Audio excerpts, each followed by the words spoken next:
I'm here with disturbing news about our favorite gadgets, cell phones, tablets, Wi-Fi, etc. Putting it bluntly, they are damaging the living cells in our bodies and killing many of us prematurely. I'm Dr. Martin Blank from the Department of Physiology and Cellular Biophysics at Columbia University.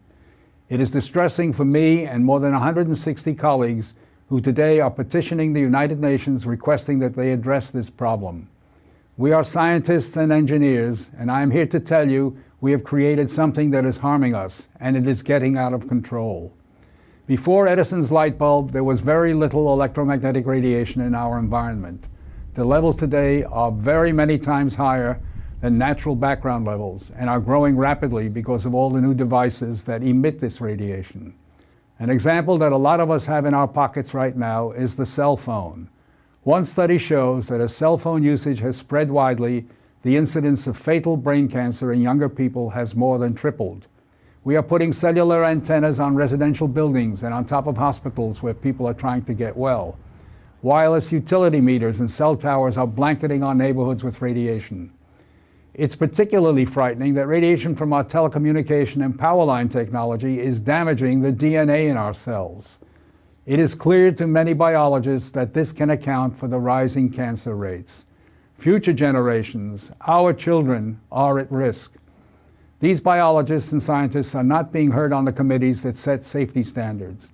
The biological facts are being ignored, and as a result, the safety limits are much too high. They are not protective. More protection will probably result from full disclosure of possible conflicts of interest between regulators and industry. Rising exposure to electromagnetic radiation is a global problem. The World Health Organization and international standard-setting bodies are not acting to protect the public's health and well-being.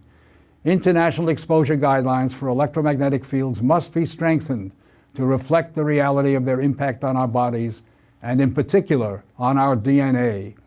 Although we are still in the midst of a great technological transformation, the time to deal with the harmful biological and health effects is long overdue. We are really all part of a large biological experiment without our informed consent. To protect our children, ourselves, and our ecosystem, we must reduce exposure by establishing more protective guidelines. And so today, scientists from around the world are submitting an appeal to the United Nations, its member states, and the World Health Organization to provide leadership